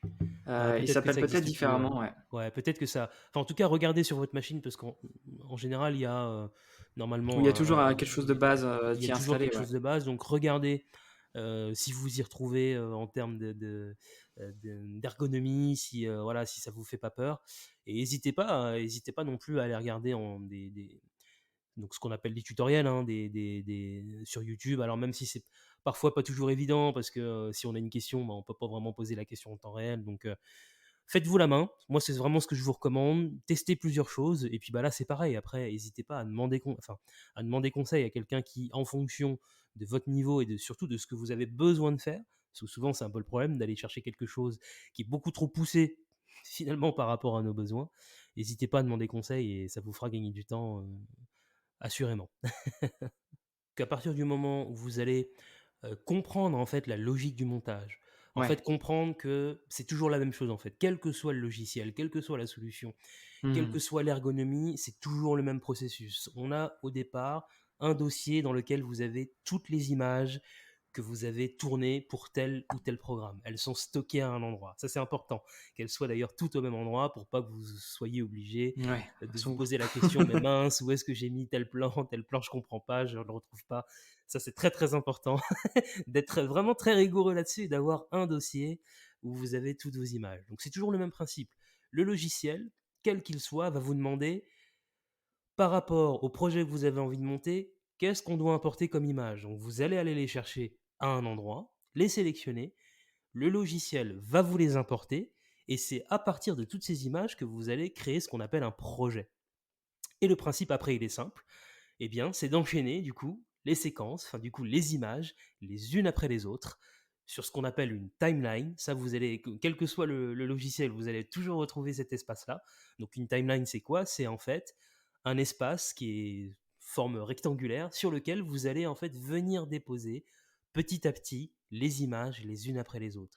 Et en fait, votre montage, il sera terminé une fois que vous aurez toutes les images dont vous avez besoin sur cette timeline, avec des titres, si jamais vous avez envie de mettre des titres, de la musique. Enfin, en fait, c'est ça qui est intéressant, c'est comme un puzzle, comme des Lego, en fait. Vous allez avoir plein de petits blocs qui correspondent aux images, au son, au titre. Enfin, vous voyez, vous allez avoir vraiment un... Ouais, c'est ça, comme une construction de Lego. Et en fait, ça, quel que soit le logiciel, bah, c'est toujours la même chose, en fait. C'est toujours le même processus. Numéro un, je vais chercher les images dont j'ai besoin, je les importe, et ensuite, bah, je commence à faire mon montage sur la timeline. Donc c'est bien en fait d'avoir la compréhension de ce processus-là au départ. Comme ça, quand on arrive sur Instagram ou sur une autre plateforme qui permet de faire du montage vidéo directement dans la plateforme, au moins, bah, vous avez les réflexes en fait. Même Carrément. si ça change en termes d'ergonomie, bon bah en Globalement, fait, ça reste, ouais. ça reste toujours la même Ouais, histoire quoi. Je vais carrément. aller chercher des images qui sont stockées à un endroit, je vais les mettre bout à bout, je vais rajouter peut-être de la musique, du texte, et puis je vais diffuser. C'est toujours la même chose. Ça a l'air tellement simple. Ouais. Non, mais ça l'est, hein. Techniquement, en fait, c'est vraiment simple. Ce qui est difficile, en fait, c'est vraiment de trouver la bonne idée, entre guillemets, parce qu'il y a, c'est pas dit en fait que vous trouviez tout de suite le format qui fonctionne le mieux sur votre audience. Donc, n'ayez pas peur de faire des tests, hein. Mais ça c'est pareil, ça ne vaut pas uniquement que pour la vidéo. Et je pense que tu en parles toi aussi souvent avec tes clients dans tes accompagnements. Il faut vraiment tester des choses et voir ce qui prend le mieux en fait, ce qui fonctionne.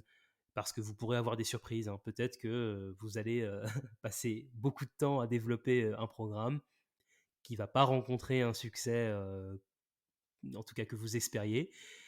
Et puis avoir une autre approche, je sais pas, en story. Et puis en fait, si ça se trouve, c'est ça qui va cartonner. Donc focalisez-vous en fait sur. En fait, c'est vraiment la rencontre entre là où vous prenez du plaisir et là où ça interagit surtout. Ça, c'est quelque chose qui est très très important. C'est marrant parce que tu vois, avant qu'on enregistre cet épisode, je tournais une vidéo pour ma chaîne YouTube où j'abordais la question du nombre de vues sur les vidéos.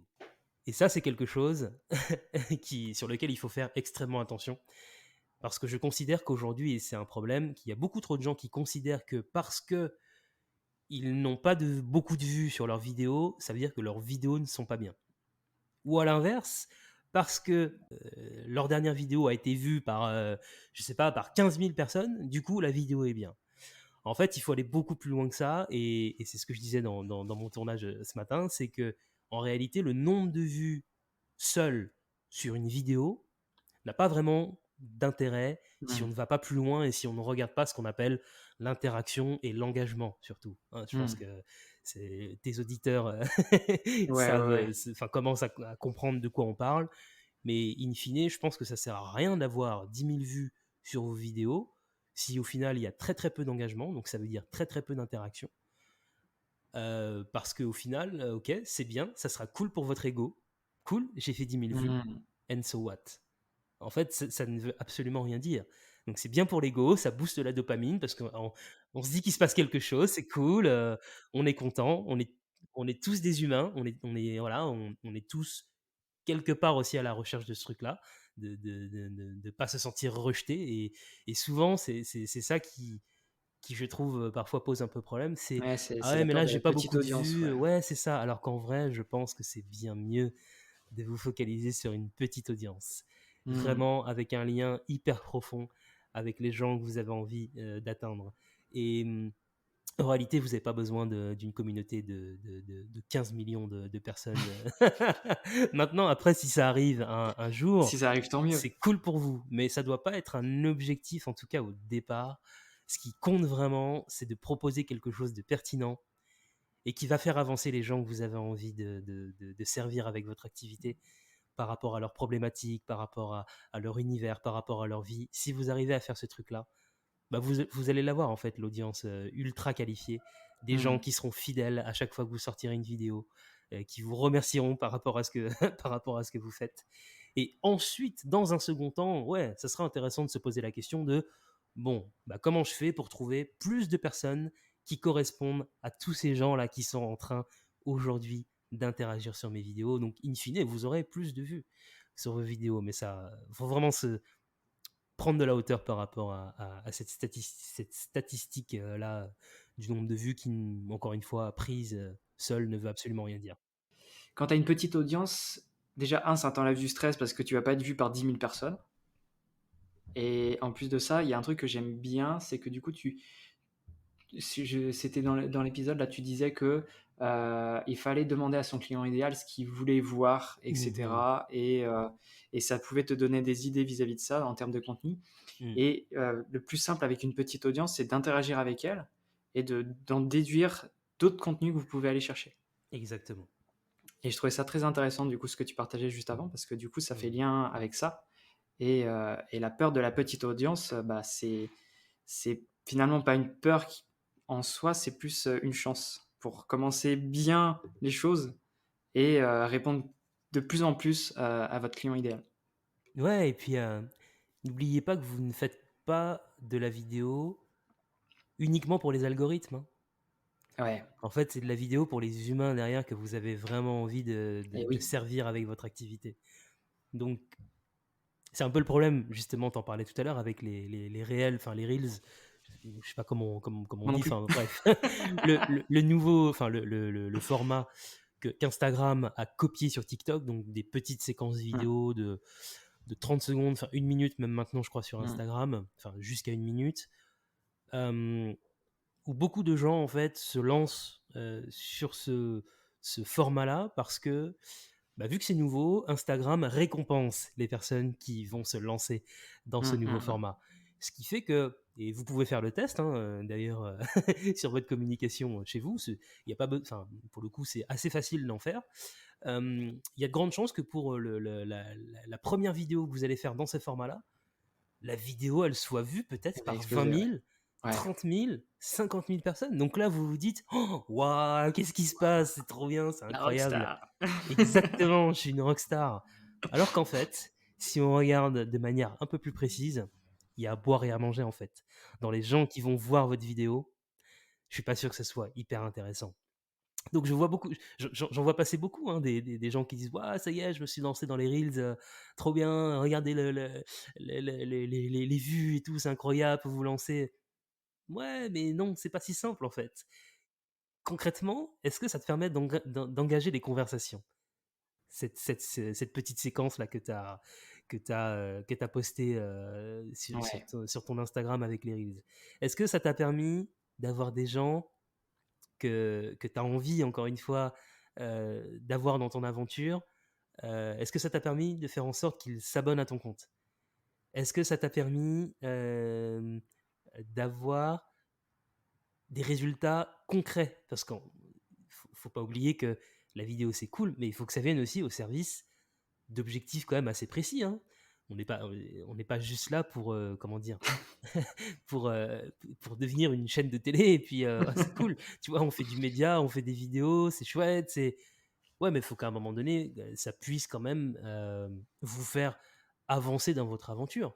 C'est vraiment ce truc-là. C'est comme je disais, c'est la rencontre entre la valeur pour les gens que vous avez envie de cibler, mais il faut que vous aussi, ça puisse vous permettre de grandir et d'avoir plus d'ampleur dans ce que vous êtes en train de construire. Donc, faire de la vidéo pour faire de la vidéo et juste avoir des vues, bah, franchement, ne le faites pas, hein, parce que ça va vous prendre du temps et au final, pour mesurer l'efficacité, bon, bah, in fine, ça servira pas à grand-chose, quoi. Donc, effectivement, il faut viser.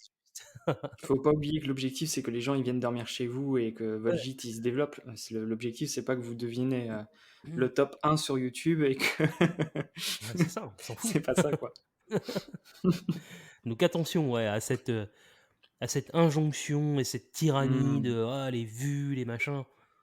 Ouais, mais non, parce qu'encore une fois, moi je préfère que vous ayez 50 vues, peut-être au départ, sur vos vidéos sur Instagram, mais la moitié des personnes qui sont là de manière récurrente et peut-être le tiers qui viennent vous voir en privé en disant mais comment je peux aller plus loin avec vous en fait? Ouais, Comment je peux carrément. venir vous voir? Enfin, Ouais, que ça plutôt engage une que conversation ouais, plutôt ouais, que clairement, ça clairement. ça soit juste quelqu'un qui voit votre feed et qui scrolle et que vous avez fait une vue, c'est super quoi.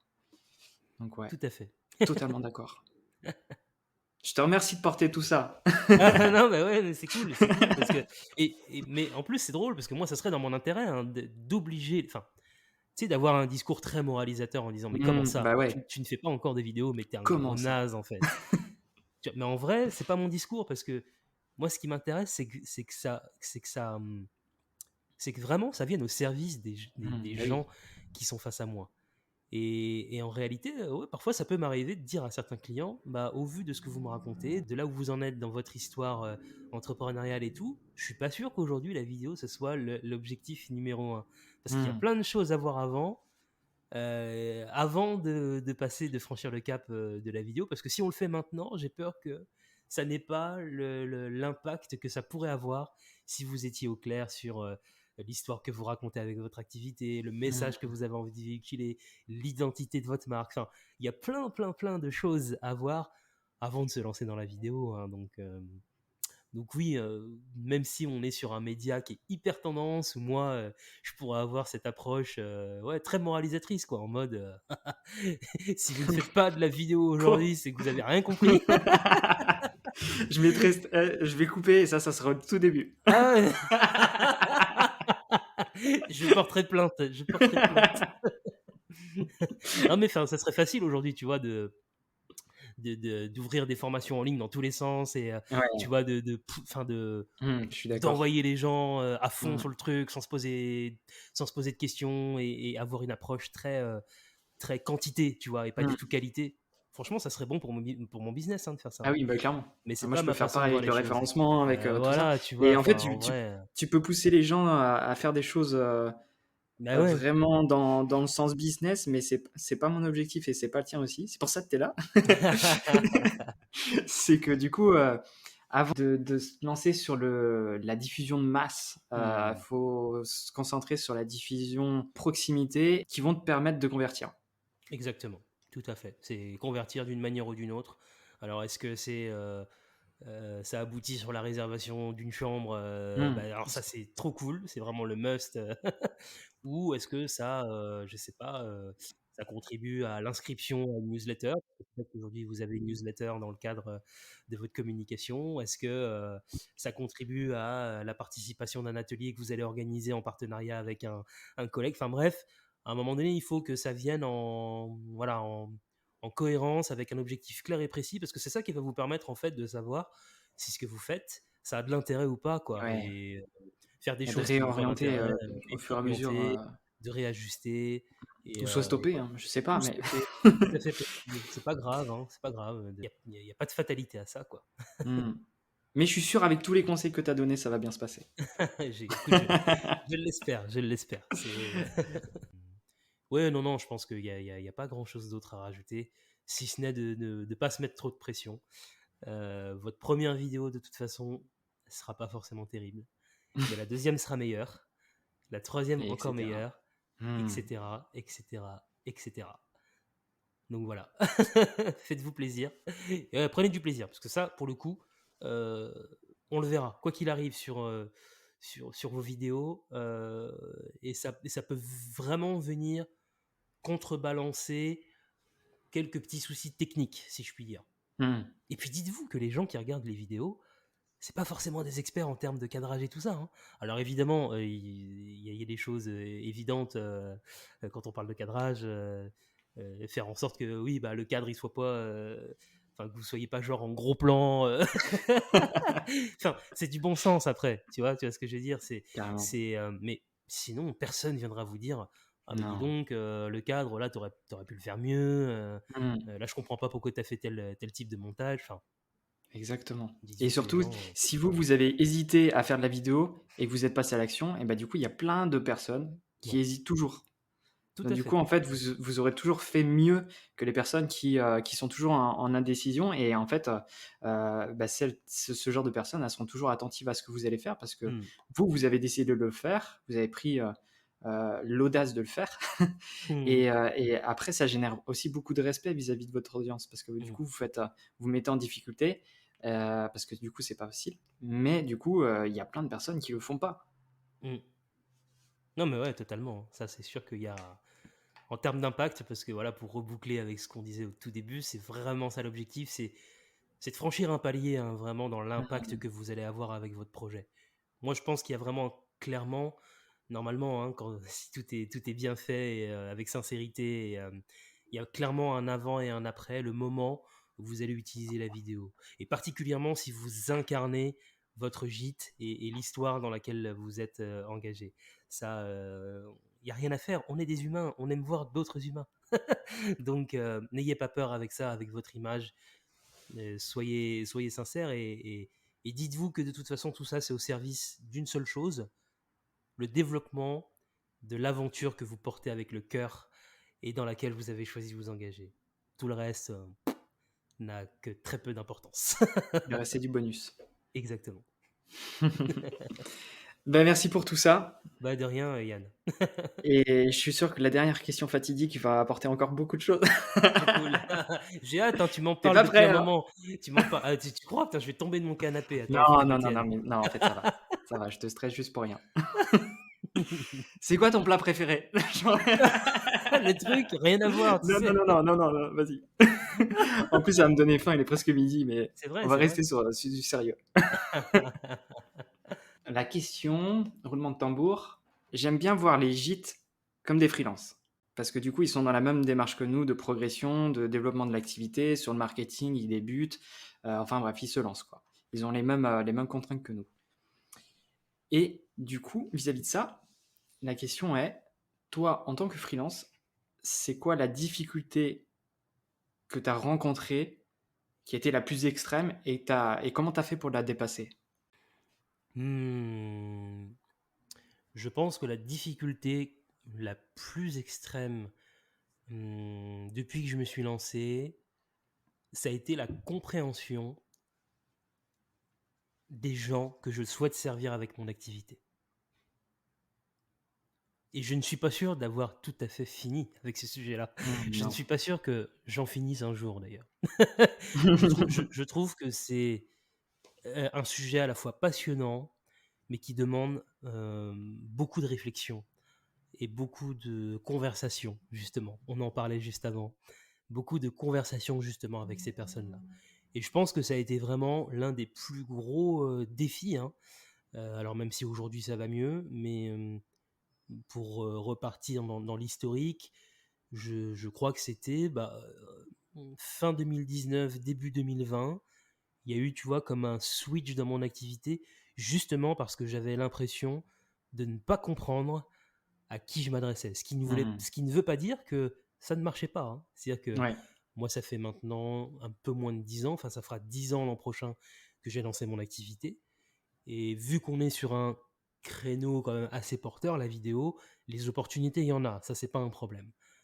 En revanche, travailler réellement avec des personnes qui m'inspirent, pour qui je vais avoir envie de me dépasser, que j'ai envie d'accompagner genre toute ma vie. Bah ça a pas été très facile en fait de mettre des mots là-dessus, hein. Et heureusement, il y a eu cet accompagnement voilà, que tu as suivi toi aussi, qui m'a vraiment enlevé tellement de poids sur les épaules. Oh, je me suis dit, ok, c'est bon, je comprends en fait ce qu'est l'entrepreneuriat au sens large. Je comprends également ce qu'est le marketing, parce que, et je pense que c'est un sujet que tu travailles toi énormément avec tes clients, avec tes partenaires, c'est se sortir de la tête que le marketing, la communication et la vente, même au sens large, c'est mal. Bah ça, moi, j'avais un petit peu ce truc-là aussi, tu vois. Ce qui fait que bah, j'avais beaucoup de mal, en fait, à m'autoriser, à me dire, bah, moi, avec mon activité, avec Racine, j'ai vraiment envie d'être aux côtés de tel type de personnes et pas de n'importe qui. Ça a été vraiment ouais, je pense Le shift, déclic, ouais. ouais, le shift vraiment le plus dur, parce que forcément, ça veut dire ne pas courir après toutes les opportunités, donc se fermer des portes, mais en ouvrir de meilleures finalement. Mais voilà, ça nécessite tout un travail psychologique. Et je pense que bah, voilà, tes auditeurs et tes clients, bah, je pense que c'est pareil, ils n'ont pas forcément envie, derrière les gens qui viennent les voir, d'avoir n'importe qui, sous prétexte qu'ils ont payé leur réservation. Parce que si ce sont des gens qui ne sont pas respectueux, qui occasionnent des désagréments pour d'autres personnes qui sont en même temps dans le gîte, enfin bref, si ça ne matche pas en termes de valeur, en termes de vision et tout ça, je pense qu'à un moment donné, ça va pas bien loin. Alors ok, ils ont payé leur chambre, hein, donc l'argent y rentre, mais in fine, je suis pas sûr que ce soit très Ouais, ça soit appréciable l'aboutissement. Ouais. voilà, d'essayer bah, d'avoir ouais, ce positionnement où on va travailler avec tout le monde. Je comprends pourquoi certains le font, hein. Il n'y a Ah pas de oui, problème clairement, ouais. là-dessus. Mais ouais, voilà, pour répondre à ta question, je pense que ça a été la plus grande difficulté, c'est d'accepter et c'est d'oser dire ce que je fais et la manière dont je le fais, ce n'est pas pour tout le monde. Waouh! Waouh. Non, mais ouais, ça nécessite un gros travail, quoi, hein. Ouais. C'est travailler plein de choses en fond, quoi. Donc, Ah, de ouais, fou. je pense que je dirais que On a fait le même travail et pas pour ouais. les mêmes raisons et pas pour les Mmh. mêmes clients, mais on a fait le même travail de switch et vis-à-vis de ça, du coup, c'était comment toi tu t'y es pris du coup pour, Mmh. techniquement, c'est prendre une décision difficile Ouais. et accepter de prendre le risque, en fait. Et comment tu as fait ce petit pas sur le côté en te disant: «OK, je me pose Ouais. et j'y réfléchis et je sais que c'est ça qu'il faut que je fasse»? Le processus, ça a été beaucoup de réflexion et alors grâce à l'accompagnement qu'on a suivi, hein, de Thomas, pour ne pas le citer, Thomas Burbidge. Salut Thomas. Salut Thomas, si tu passes par là.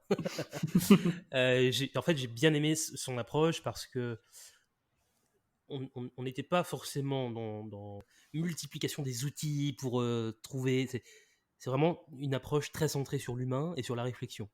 Et comment j'ai fait très concrètement, je me rappelle que je crois que la première étape, c'était de repenser à des collaborations dans Que tu avais lesquelles aimé, ouais. on s'était senti, mais genre, hyper épanoui. Mmh. Où, je sais pas, tout était fluide, où il y avait le respect mutuel entre le regard que le client porte sur mon travail, la considération, et puis même moi, en termes d'expérience, je me suis dépassé. Enfin, du coup, je crois que ça a été un premier point de départ assez intéressant pour me dire, ah ouais, ça tranche énormément par rapport à d'autres clients que j'ai eus, où au final, les missions étaient les mêmes, hein, c'est-à-dire créer des vidéos, que ce soit pour présenter une entreprise. Bah, c'est marrant parce que sur deux réalisations, ça s'est pas du tout passé de la même façon dans le processus. Donc je crois que ça, ouais, le premier point de départ, le premier déclic, il a eu lieu à ce moment-là.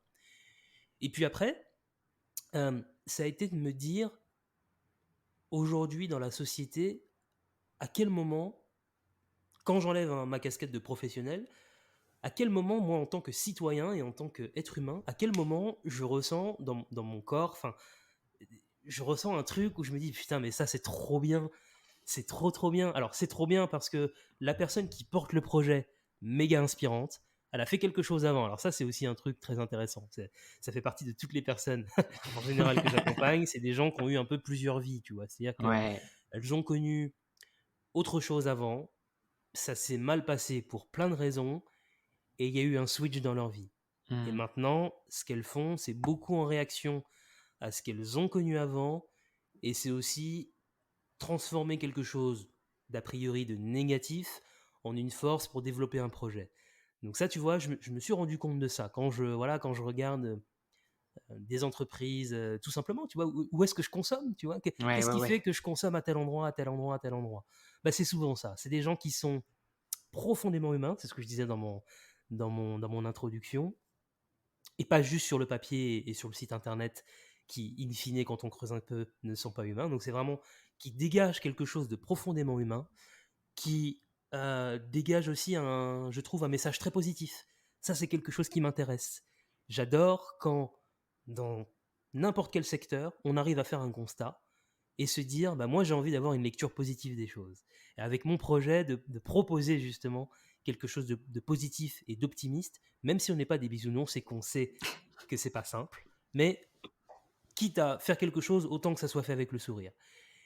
Et puis, le dernier point qui est venu assez rapidement en tête en observant justement tous les gens qui me font vibrer, c'est ce côté fédérateur.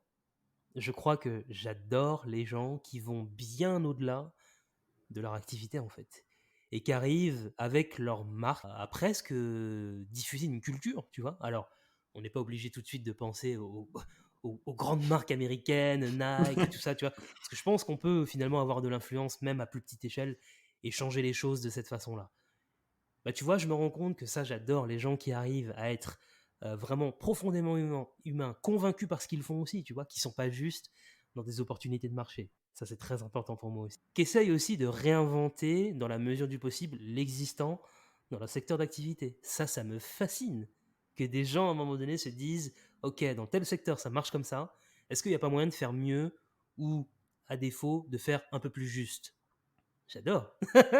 J'adore. Mais ouais, c'est trop stylé parce qu'en fait, forcément, moi, en termes de propositions, de collaboration en contenu Ouais, vidéo, je sais qu'on va pouvoir totalement mais faire différent. des trucs de ouf. Ben ouais. Parce que du coup, je me sens tellement investi et j'ai tellement envie que la personne qui est face à moi, elle réussisse, que bah forcément, on va pouvoir imaginer des choses et des Et ouais, je collaborations comprends.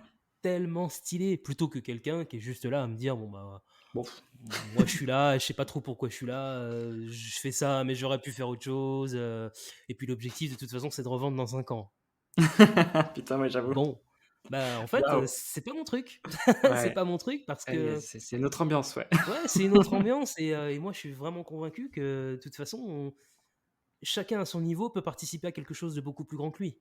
Et moi j'ai choisi la vidéo pour faire ça. Je suis convaincu que c'est la somme de toutes ces initiatives, Petite différence, ouais. Ouais. toutes ces petites différences qui fait que on progresse et on le voit aujourd'hui, c'est indéniable. Pour moi, on a vraiment un changement de paradigme avec des marques mais tellement cool qui sont en train de rebattre les cartes dans plein de secteurs où je pense qu'on leur a dit mais vous n'y arriverez jamais. Ouais.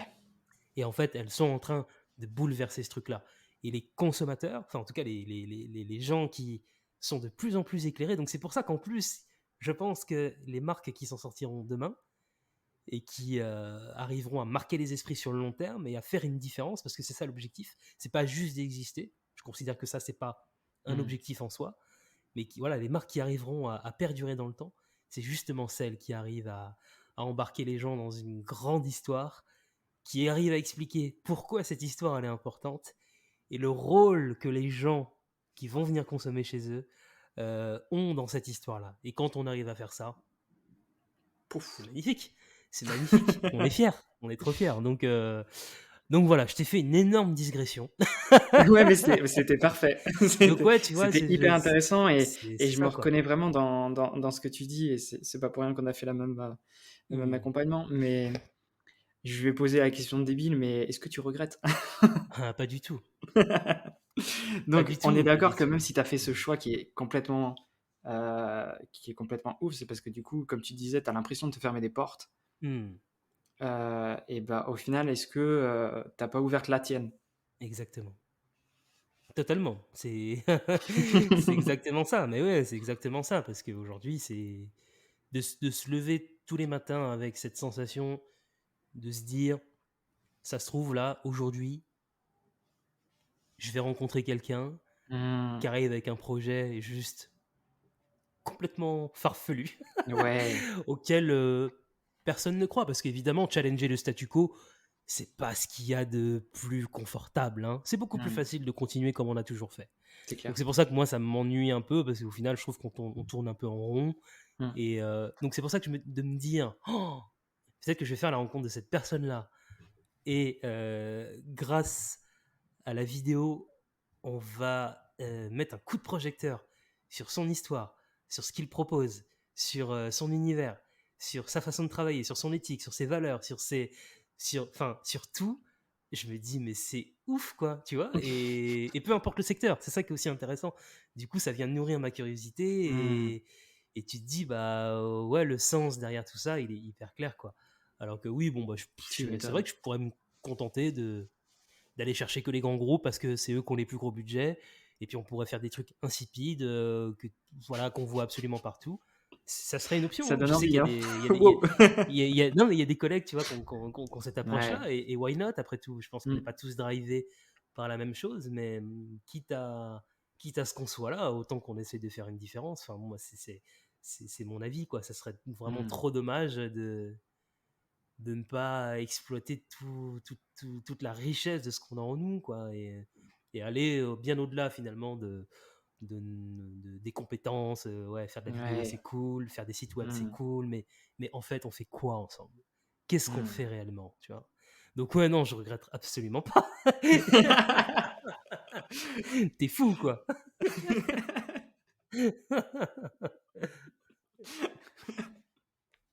Ouais, je pense que c'est clair. Ça a l'air d'être clair.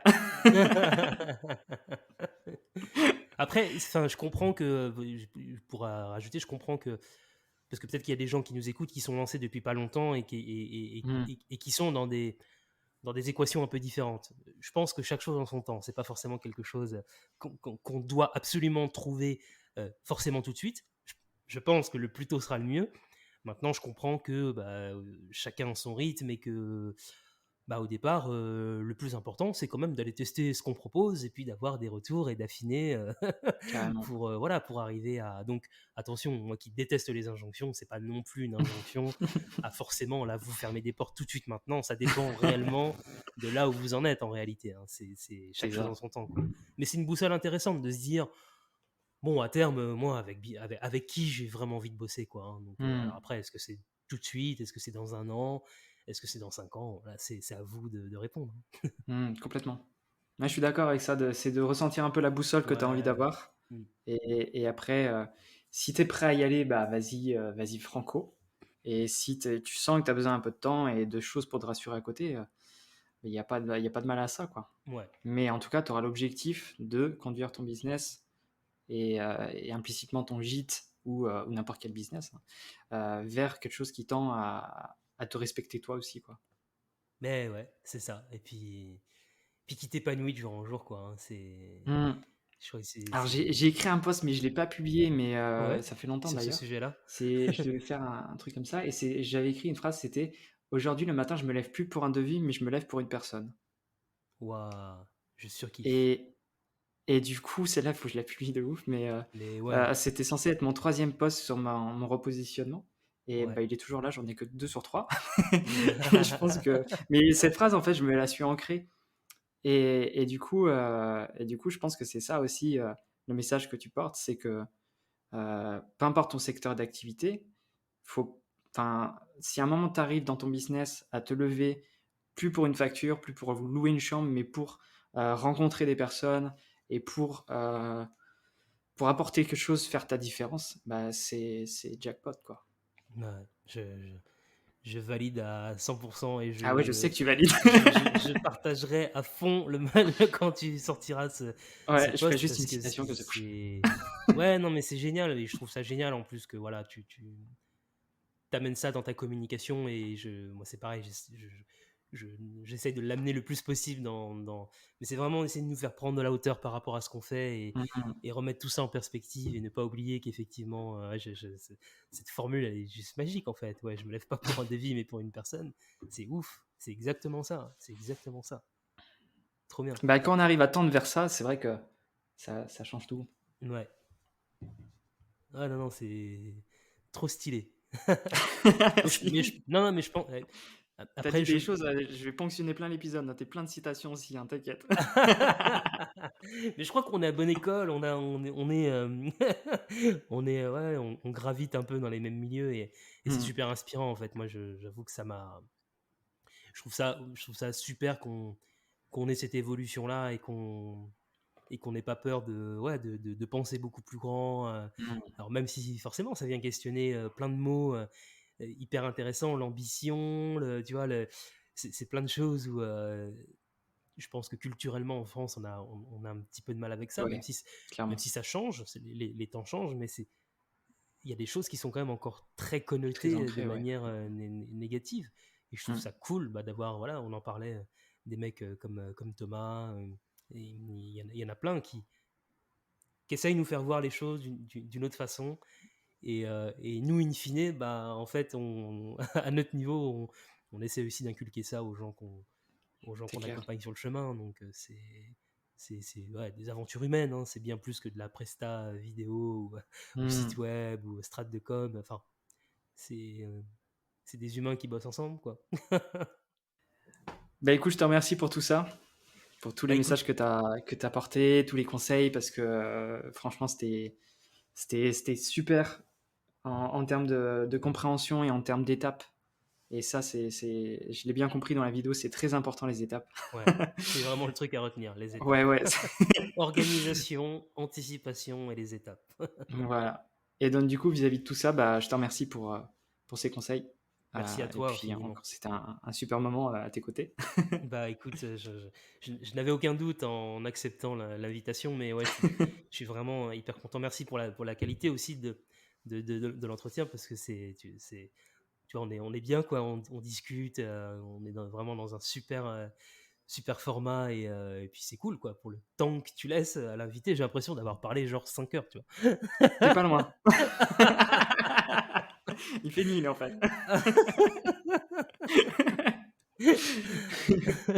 Non, mais c'est vrai qu'on a pas mal parlé, mais en tout cas, c'était super quali. Et je sais que ça te prend du temps aussi, donc merci à toi. Bah écoute, moi,